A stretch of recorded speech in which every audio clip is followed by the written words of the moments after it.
Okay, we are starting into chapter 5, and this is about adjustments. And adjustments are a really critical part of the accounting process because they are the truing up of the balances so that we know whenever we use the trial balance after adjustments that we will wind up with a financial statement that is accurate. So what we're going to do is in this chapter, we're going to learn about the adjustments that are needed, and we're going to do learn how to make a journal entry to record those adjustments. Plus, we're going to learn how to work with the worksheet that really is just a trial balance that, and then it shows the adjustment we will have made, and that then it would bring you to a second trial balance that's called an adjusted trial balance or an ATB. And then from that worksheet, we can see where it flows out to the financial statements. So you wouldn't have to use the worksheet in order to accomplish the same process. You could just work straight from a trial balance as we have been doing in the earlier chapters, where if you have a trial balance, you can make your income statement first, and then you let that flow into your statement of owner's equity, and then you let that flow into your balance sheet. And so we know a little bit about this already, about how the trial balance is the source of the financial statements, but we're going to take it just a little further by looking at this, how it's impacted on us worksheet. And then in the next chapter, chapter 6, we'll talk more about how it flows from one statement to the next. But for this time, let's talk about some of the underlying concepts behind the adjusting process. So the one main piece of it that makes us have to do adjustments is there's this accounting period concept where we have to divide the life of the business up into smaller segments so we can analyze.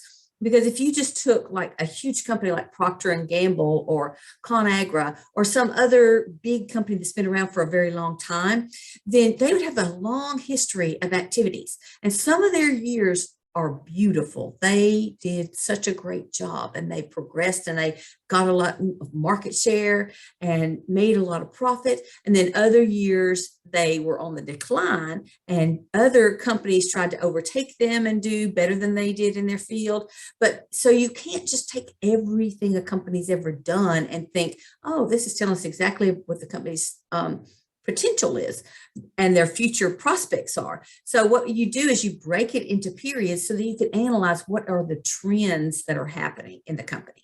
And so that's why we generally look at it by the year. So we can say, compare the year 2019 to 2020, and then compare 2021 to what might happen in the future even. And so those breaking it into years is called the accounting period concept. It doesn't have to be years. It could be a quarter. It could be, which is a 3-month period. It could be a month. It could be a 5-year period. But most of the time when you're thinking of the accounting period, you're talking about the calendar year, if they're on a calendar year basis, or if they're a fiscal year company, like they may start their year in July and then it would end in June of the next year. But it's a 12-month period normally that you call the accounting period for the company. Okay, so if we want income and expense, or revenue and expense, to be correct during that specific time period, that's why we have to use these accrual accounting techniques to make sure we have the revenue in the right period and make sure we have the expense in the right period. So knowing that background, we'll talk about the revenue recognition concept. The revenue recognition, it means that we're going to report the revenue when we earn it, regardless of whether we collect the cash or not. And this we've already been working with, and that's why we had to use the account called accounts receivable. When you make a sale, but you do not collect the revenue yet, you made the revenue, but you don't have it in your hand, then you record it as a revenue item or a sales. Maybe we've called it professional fees or service fees. Then we record that revenue side, but we also at the same time record an asset called accounts receivable. And if we get the cash right then, we don't use accounts receivable, we debit cash. But if we don't get our cash right up front, we're still going to record the revenue, and we call it accounts receivable. So that's our way of utilizing the revenue recognition concept. And that's accrual accounting. That's what we've been learning in this class already. And then on the expense side, just like it's called revenue recognition concept, there's also a concept called the expense recognition concept, but most people refer to it as the matching concept. But basically, it's just telling you how do I know how to record the expenses. And so the expenses are recorded in the same period that they help create the revenue.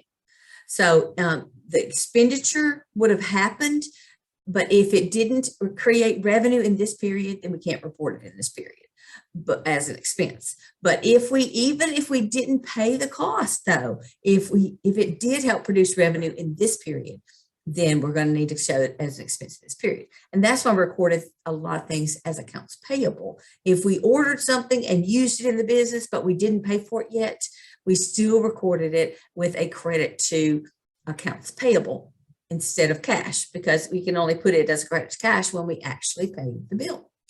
And so the matching concept we've also already been using, because that's how we accrue expenses in that aren't paid yet. Okay, and then the accrual basis records the income when it's earned and the expenses when they're owed. And so that matches the income and the expense to the period that they actually impacted the business. And then that's the accrual basis of accounting.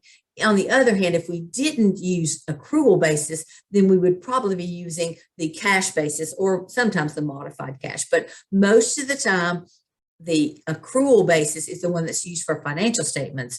And then some smaller companies that don't have to report their financial statements to like the SEC or an organization that finds it necessary to show it on the accrual basis. Like, in other words, if it's just a mom and pop organization, they might report on a cash basis. If they're only accounting for their business for their own selves and they don't have to report it to a bank or some other regulatory agency, then they might just use the cash basis.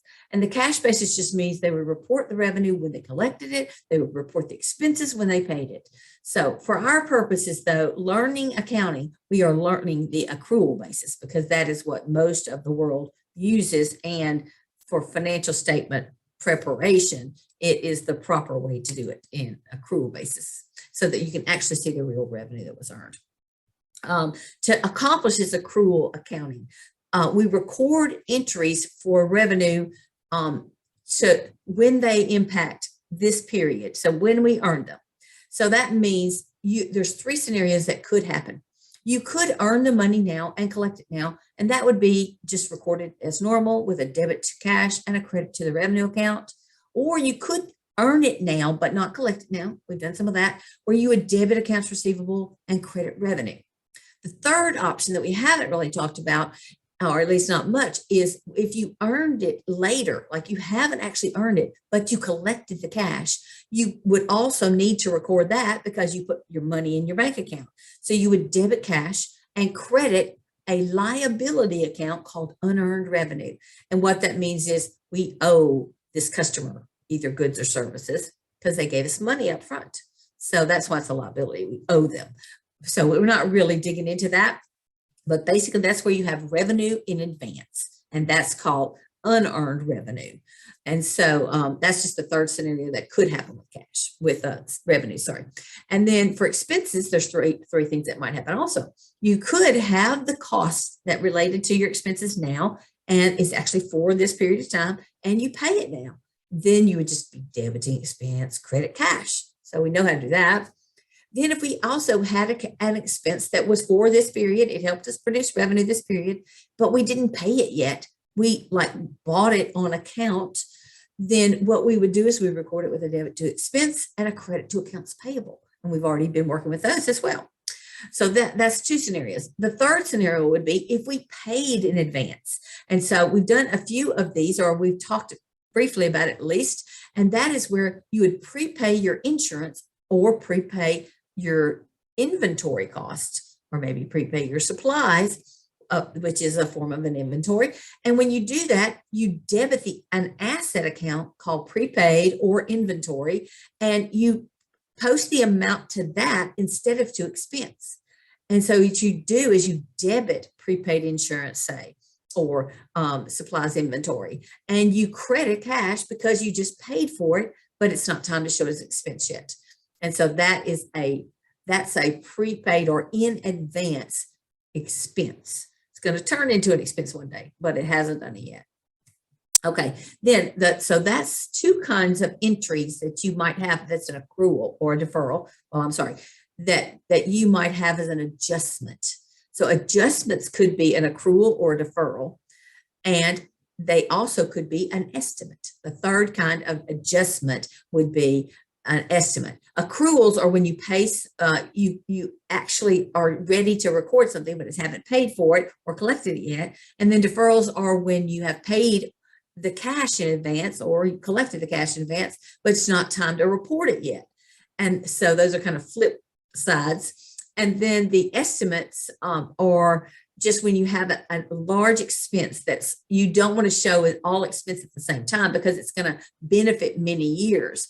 And so when it crosses and benefits more than 1 year, you take the assets cost and you depreciate it, which means just you take its value and spread it over the period it's going to benefit. And so depreciation is a form of an estimate. And so what you mostly that would be like for land and building equipment, but land is not depreciable, but because it holds its value, it doesn't actually decrease normally in value. But buildings and equipment, of course, do, and automobiles and a lot of other assets that are depreciable. But basically, you take your original cost, which is also known as the historical cost, and that is the purchase price that you paid for the asset, and then you spread it over the number of the years that it will benefit. And at this point, we're not going to dig really into how to calculate it. This chapter touches on how to calculate it, but later in accounting classes, we'll go much deeper into how to calculate depreciation. But for now, we just need to know how to record it. So we're going to debit depreciation expense and credit accumulated depreciation every time we have to take a little piece of this asset's cost and show it as an expense of this period. So, basically, if you had let's just make it simple, a $20,000 asset, and you want to spread it over a 10-year period, you would just take $2,000 of its cost and show it as depreciation expense each year for those 10 years. And at the end of the 10 years, it would all be used up, or it would all be distributed, the cost of it, over that 10-year period. Now, it gets more complicated because sometimes it's going to have salvage value at the end of the period, meaning it'll still be worth something when you finish reusing it in your business. Or it also, the other thing that makes it complicated at times is there's different ways you can calculate what the depreciation amount is. So that's some of the things that are in the appendix that I'm not really going to cover on the exam, but they will be covered much more deeply in another accounting class in the future. But for now, once you see what the depreciation amount is, because it's going to tell you in the problems, then you would just debit that amount to depreciation expense and you would credit accumulated depreciation. So honestly, it becomes an easy money question for you when you see that it's depreciation, because you know the entries always debit depreciation expense, credit accumulated depreciation. Accumulated depreciation is just is a contra asset account that is just offsetting your historical cost on the balance sheet. So on your balance sheet, if you bought this building for $20,000, it would show building 20,000, and right under it, it would show accumulated depreciation. And like after just 1 year's depreciation, in the scenario we were talking about, it would show accumulated depreciation 2,000. So you'd have that net amount between the cost you originally paid and this accumulated depreciation that's there on the books now. That net amount in that case that I just mentioned would be $18,000. So as you went along each year, your net amount of your asset, which is also known as the net book value, would decrease as you went along until at the end of the period, where it depreciated fully, it would be all the way down to the total amount of it would be depreciated. So it would have no net value other than if we had estimated a salvage for it or a residual value. But anyway, in any case, I'm not trying to get you to figure out how to calculate it at the moment. I just want to get you a broad understanding of what we're doing with this depreciation. We're just taking a large cost asset and spreading it over the period we think it's going to benefit. Okay, you're always going to record at your original cost, and the value of the asset might change, and the problem could even tell you that the value changed, but you just know to ignore that, because what we do is we use historical costs, which is our original purchase price, to decide how to depreciate an asset and how to carry it on our balance sheet. We don't go adjusting the value as a rule. Now, later accounting courses might tell you there are some exceptions, but for now, it is very firm. Historical cost is what we will record for. All right, and so one thing to remember, my notes, this is just like a summary overview, and then I'm going to go through some of their PowerPoint slides to show you some examples. But for these notes, this is almost the end of my notes, but I want to make sure that you understand that when you make an adjusting entry at the end of the period to get your financial statements ready to report, you are always going to have one balance sheet account and one income statement in every entry, because really the adjustment is just a toggle between an asset account. Well, I'm sorry, let me say it right. A balance sheet account. I shouldn't have said asset account. I should say a balance sheet account and an income statement account. And so you're going to have, what you've got is this toggle between an asset or a liability that is on the balance sheet and leaving it there as in it's not time to recognize it as revenue or expense, versus is it now time to show the expense or revenue because has it been earned or has it helped us earn revenue? And so when it's time to recognize those revenue expenses that are being held on the balance sheet, you would do this journal entry that's called an adjusting entry that would shift it over to the income statement and away from the balance sheet.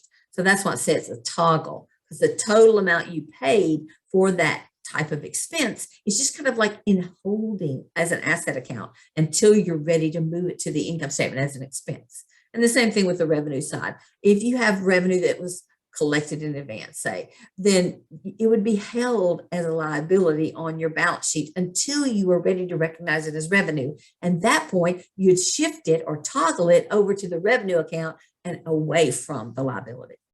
Okay, so it's just a little note that you should always realize that there's going to be a balance sheet account and a income statement account in every adjusting journal entry. And the next thing, last thing on this note sheet, there's never going to be an adjusting entry to cash or to equity, because that is not the way it works. It's this toggle between the asset liability and the revenue expense that are associated